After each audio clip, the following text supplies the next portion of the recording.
Well, thanks for inviting me tonight, and so thanks to Nuria in particular.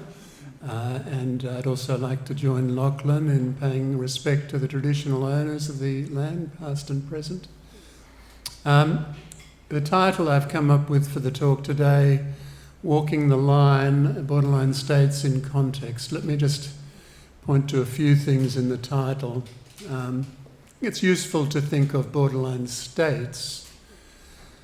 I'll be trying to give what I'd consider a whole person perspective today, but often clinically we are seeing people in crisis a lot of the time, often in their, you might say, their worst states, their more socially difficult states, if you like, often with a quite projective element to the presentation, often with quite a lot of anger.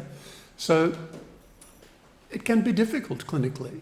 We do have a sense that we're walking the line sometimes, and we'll often, I think, have the experience of feeling we're being pushed or pulled, that our limits are being tested, as it were. I mention that because I think there has been a change. There have been a number of treatments, a lot of RCTs that tell us that conditions like borderline personality disorder can be helped, and that's good news.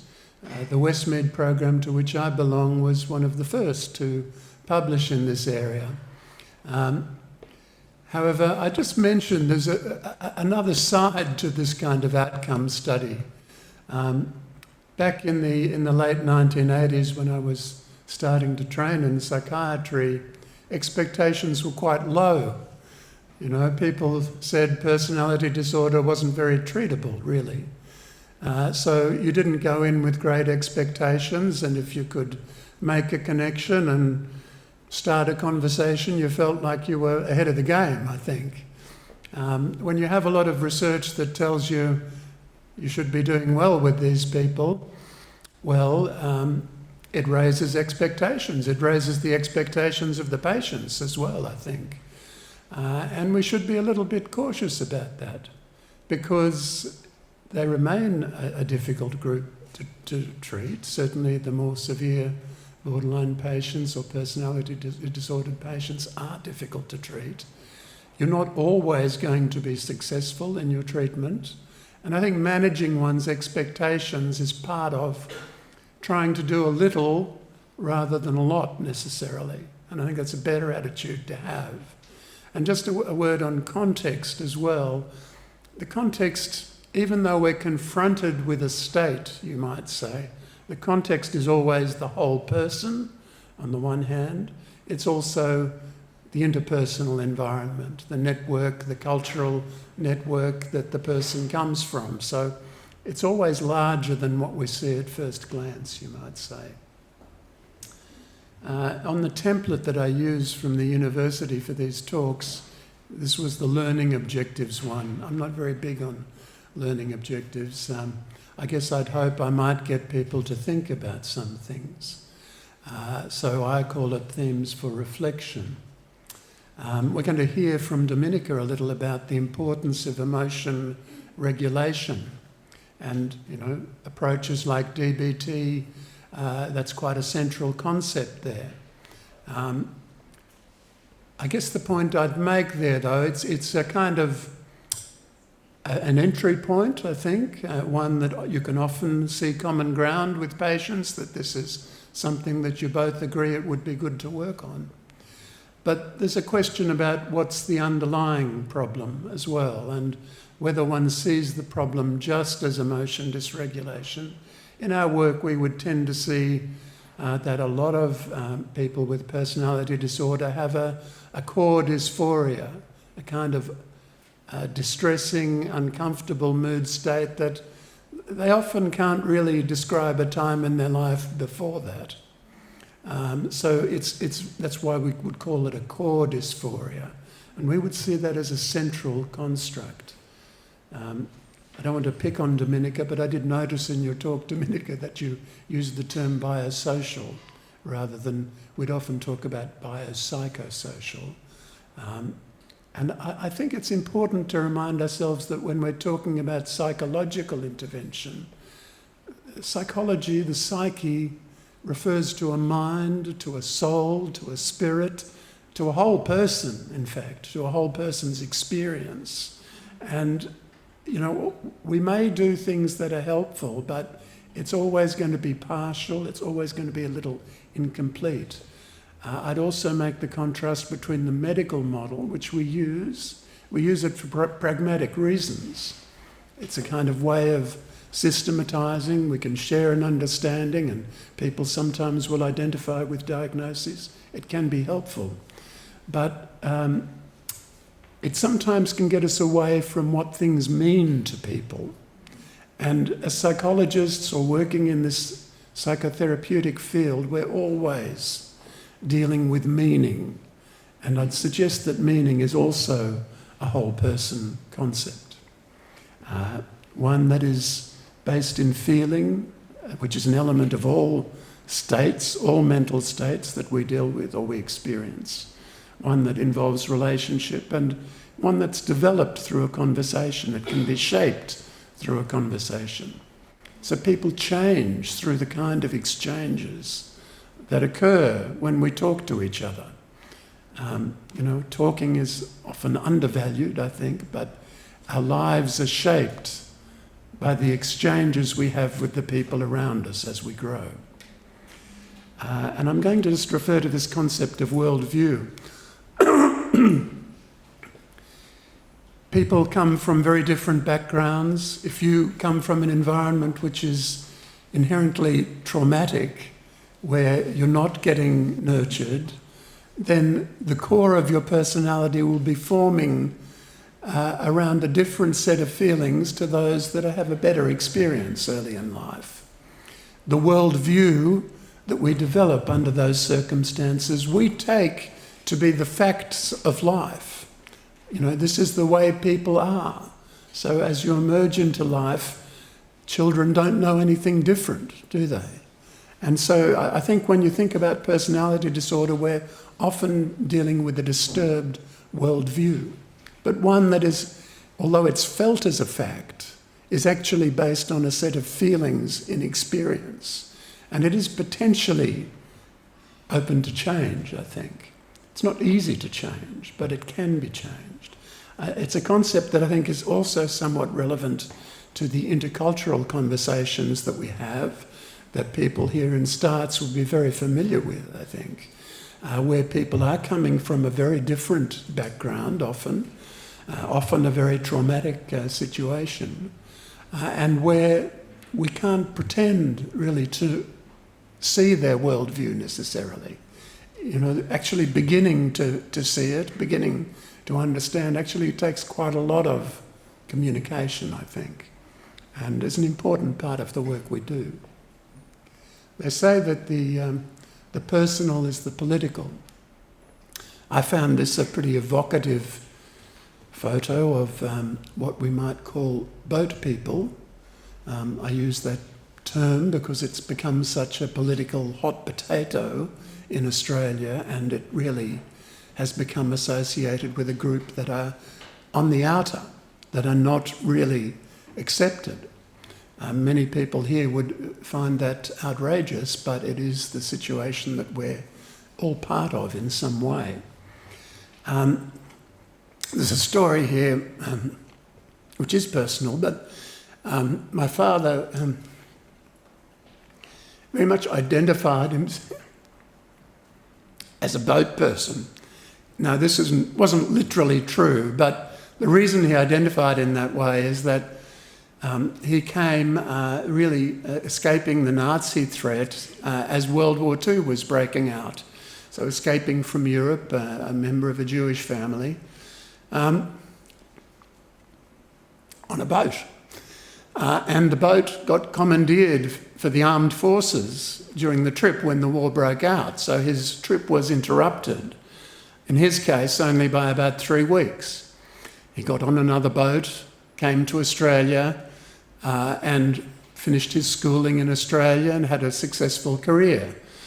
Now, So that's a positive experience, but he could really understand how close he was to being in a much worse situation.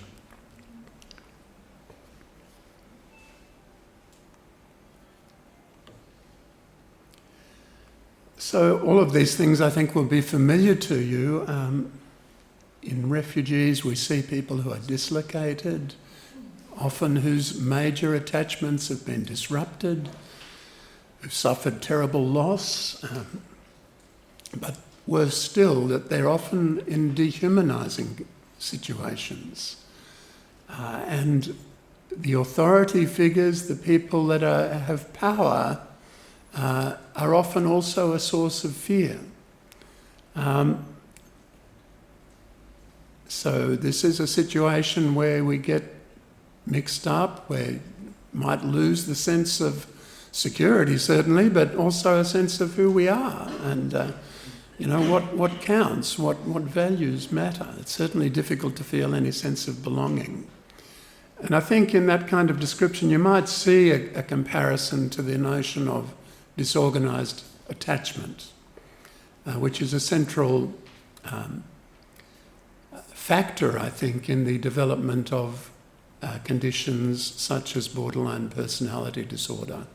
I keep qualifying it such as borderline personality disorder because there's a trend, I think, diagnostically towards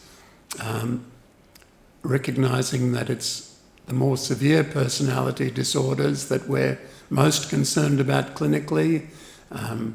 They probably vary along dimensions in terms of the symptomatic pattern, and so they're not all classic borderlines that would have that kind of background, but that's certainly one of the kind of presentations that would be associated with it.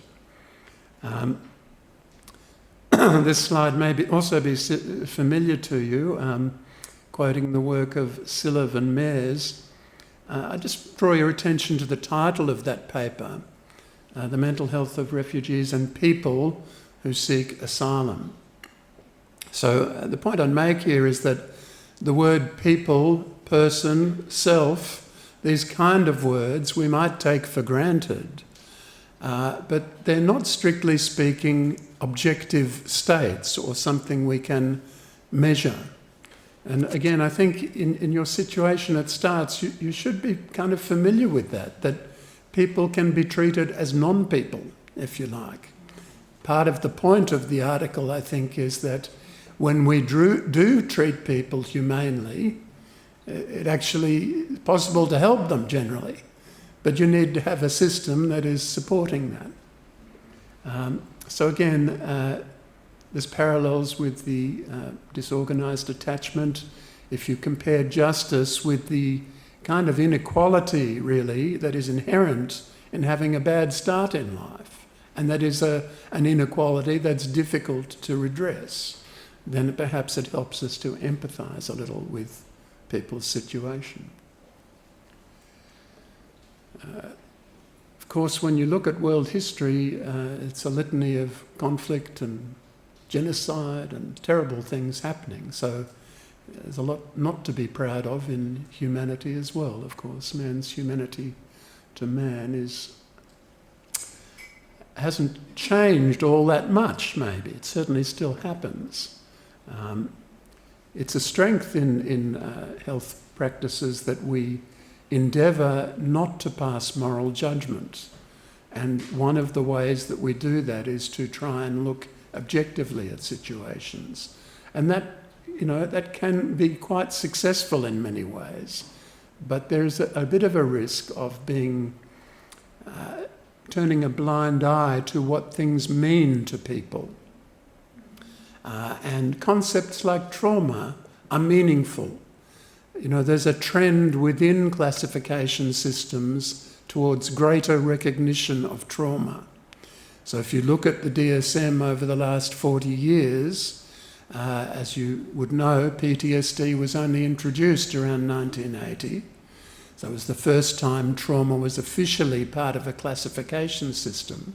There's now a whole chapter with about a dozen disorders, and there's several other chapters in which trauma and stress are recognised as significant causal factors. So I think there's a growing awareness of trauma, and I think that's reason to be hopeful about people recognising this whole person aspect of what things actually mean to people as being something that we need to work with. We all have a tendency to denial. So, I mean, speaking for myself, I'll have times when I want to switch off the TV because it's too much. You know, I'm sure most people would feel like that. You can feel like that clinically as well. And, you know, one of the reasons I want you to think about adjusting your expectations and not expecting too much of yourselves, giving yourself credit for what you are doing and what you're trying to do, getting some supervision and peer support, is that, you know, we don't want you to burn out, but there's a danger of that happening. So, you know, the natural tendency to denial and avoidance can sometimes lead us away from providing the treatment that we might need to provide, actually. Just bringing home the fact that, you know, DSM still will tend to emphasise extreme events, whether they're developmental or occur in adult life, as the basis for a diagnosis of PTSD or complex PTSD. But relational trauma are much more common than that. So I like this quote from Russell Mears, my colleague from Westmead. I'll just read it. So relational traumata are of immense importance. They are an aspect not only of every clinical encounter, but also of daily life. Most people will have had an experience, a moment of misery, perhaps a wave of desolation, or merely a flicker of such a state, triggered by something said or remembered. The moment usually passes. In some people, however, it does not. It's magnified and long-lasting, upsetting personal relations and overthrowing the ordinary feeling of the flow of existence. So, I mean, in your day-to-day life, you'll probably be able to notice something like that. Sometimes something happens and you won't want to talk to someone for the next week. You know, sometimes it's more severe that relations get broken off completely. But they have significance for people. And of course, when the fabric of the relationships of primary significance, of the primary familial relationships, is full of fear and full of ambivalent feelings, then you can see it's going to have a whole effect on the body. It's going to affect your brain, it's going to affect your feelings, and it's going to lead to chronic disturbances that are difficult to address. Just on the theme of things having meaning and not really being reducible to a diagnosis. So physical abuse, when that occurs, will always involve an element of not only helplessness but humiliation. Sexual abuse involves those things, but also it's an assault on the tender emotions. We can't trust our feelings with people when we've had that kind of experience. It's difficult to recover from. They all involve an attack on humanity, but that's an attack on how our nervous system works, how our bodies work as well. In the abstract that I'd written for this, I mentioned a couple of books that I'll refer to briefly. Paul Kamel is a psychiatrist working out of Victoria in South Australia. He highlights that the borderline concept is a limit concept. And originally it was on the border between psychosis and neurosis. So even though it's often talked about in other ways, that's where it came from. And you can still see that in the presentations we work with. I think he's also pointing in this quote, which I won't read in full, to a more complex situation, which you may or may not agree with, but he refers to the limits of our permissiveness, the after effects of our openness to explicitness, sexual, violent and graphic, and the collision of our high ambitions for individualism, individual rights and responsibilities with frank problems of neglect, omission and maltreatment. So these are all things we'd in some ways rather not know about, so we often disavow them. But they're real enough. And from the individual perspective, from the subjective perspective, this is the terrain of the brutal, the savage, the rough, the bad and inhumane ways we treat each other, including our children. And we sometimes do it pragmatically through these methods of clinical sterilisation, clinicalisation, medicalisation or technologicalisation, the words he uses, but it's getting away from the meaning that is generated in interactions between people when we think in that way of disorders or even feelings as things to be manipulated in some way. So Paul uses this term hermeneutic ontology, which is a grand-sounding philosophical kind of concept, I guess. But, what he's referring to, I think, is that our lives unfold in interaction with each other, in the conversations we have with each other, and that these things are real and embodied, and they affect our whole system. So, again, I think he's referring to a kind of interpersonal and whole person perspective on the matter, which I find useful. And in conversational model, we would very much take that perspective that I can only find myself in and between my fellows in a conversation, is a quote from Robert Hobson. You're going to hear about a patient called Lila from Dominica. And this put me in mind of this other Lila that I read about. The point that's being made by Jerome Kagan here is that we tend in a medical framework to understand feeling as a thing, which is a mistake. Feelings are part of an emotional process that unfolds in time, certainly part of our experience, and they're part of every mental state, so they're a pretty central part of experience. But he says that the conceptualization of emotion by Western commentators has been a replacement of the implications of an agent's feeling for the integrity of and their relation to others in the community as the criterion for classifying emotions, with each individual's sensory pleasures and biological fitness. So, I think when you see a culture where people take uppers and downers and are seeking a quick fix in terms of changing their emotional state, it's a kind of limited view, it's a one-person view, it's not an interpersonal view, and it's not a particularly meaningful view, it's a rather empty view. And of course, borderline patients suffer from a sense of emptiness. So even though many of them are quite drug-seeking and will often be pushing clinicians to prescribe, we tend to find it doesn't help all that much, in fact. And certainly that's one of the findings from the NHMRC guidelines that I was a part of. Look, again, I won't read this one in its entirety, but this is a quote from Emmanuel Levinas. And one of the things that we're aware of in terms of psychodynamic theory is that the unconscious abhors a vacuum, as it were. Levinas is talking, he was in a concentration camp in the Second World War, part of the Holocaust.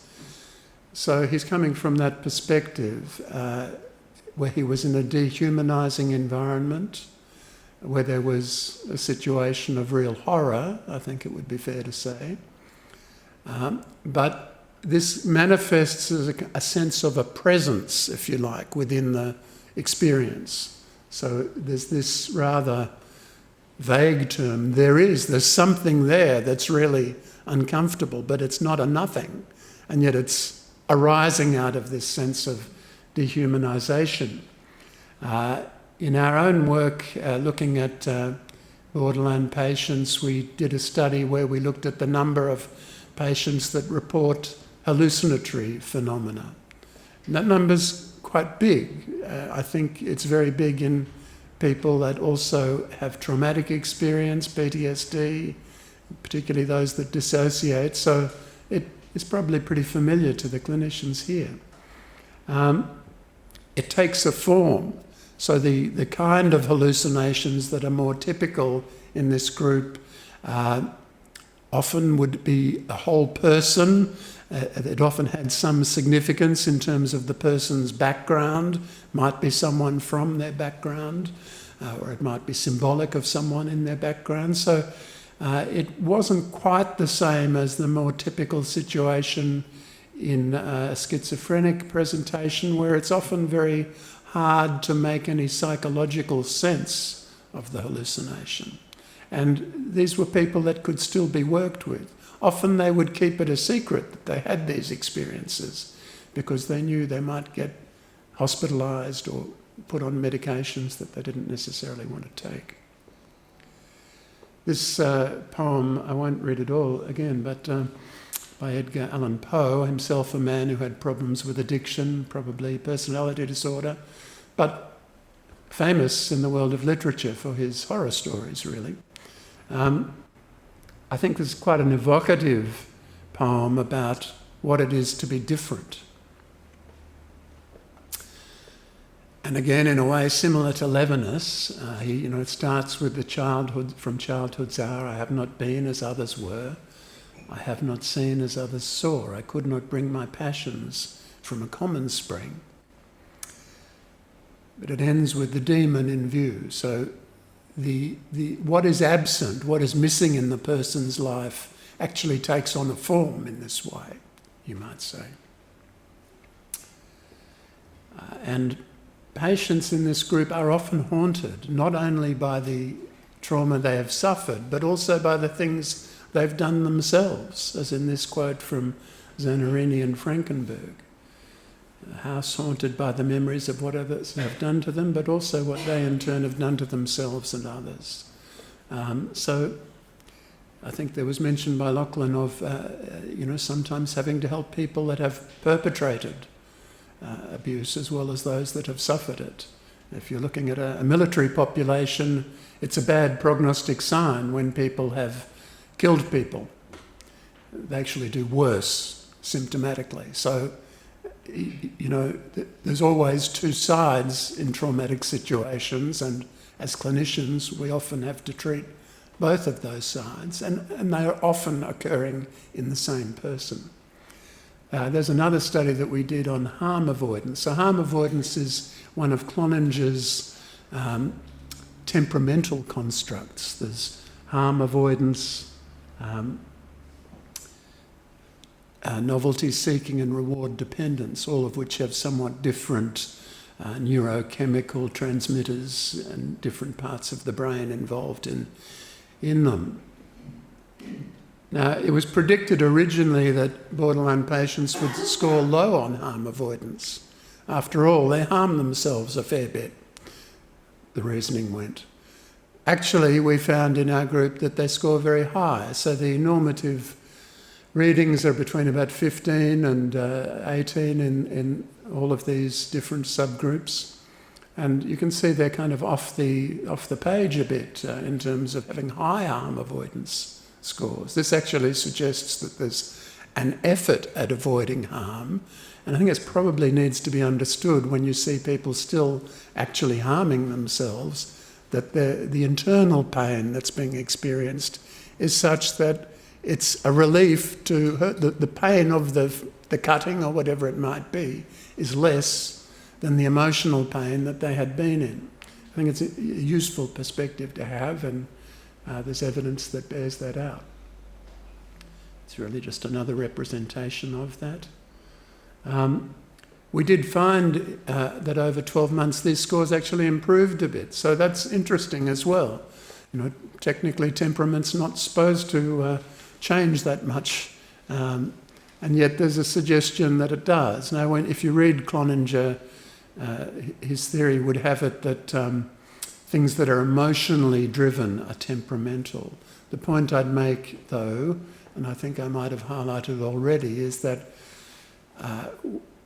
we're not born with all of these emotional states. We're born with potentials for emotional experience, but they unfold in time. And a lot of emotional experience and the patterns of it are learnt, I think.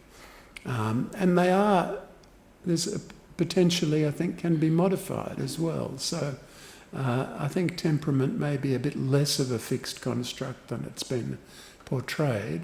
At the same time, we should recognise that generally these things are contributed to by both nature and nurture. So there are temperamental differences, and I wouldn't want to deny that.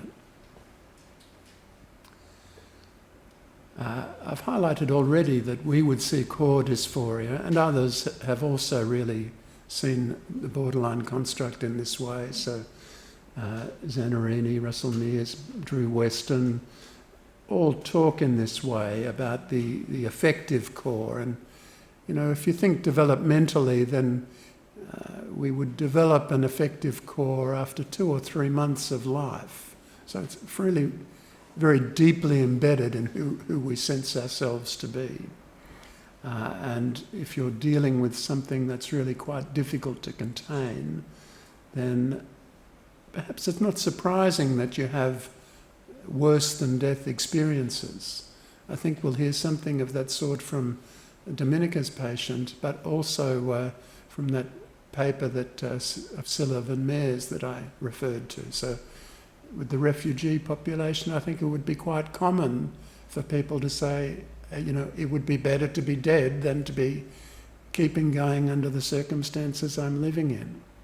And I think that kind of thing is relevant to people with personality disorder sometimes. One of the important things, you know, we tend to live in an age where people want to ration treatment, to restrict it to 10 sessions or whatever. You know, I think it will vary. Some people can be helped with brief interventions, and that's a good thing. But some people do require much longer periods of time to be helped. And I think we should have a system that allows that to happen. So there's a couple of messages.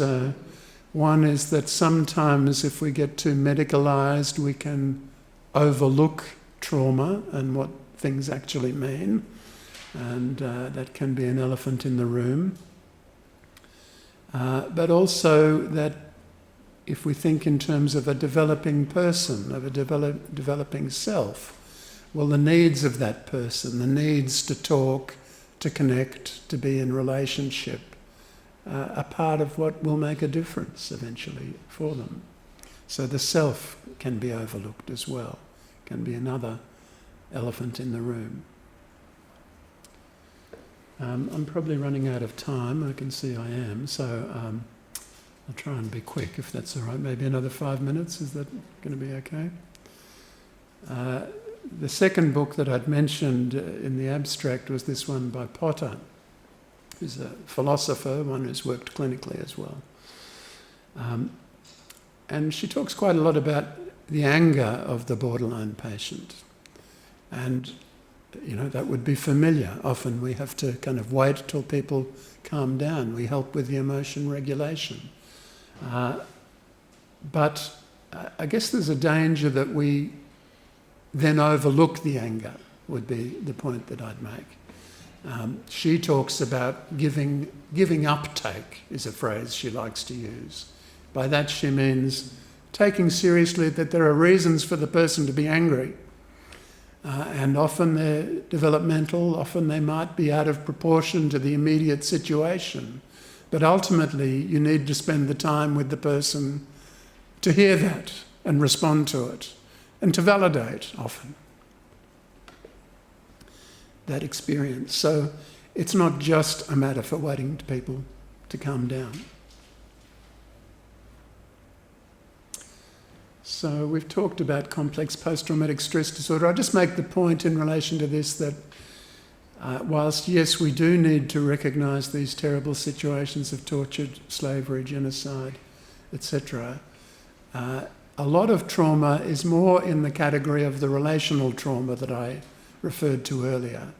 and yet they don't really get a Guernsey in terms of the classification systems. And I think that's a deficit. I think anyone working clinically would recognise that deficit, I would hope.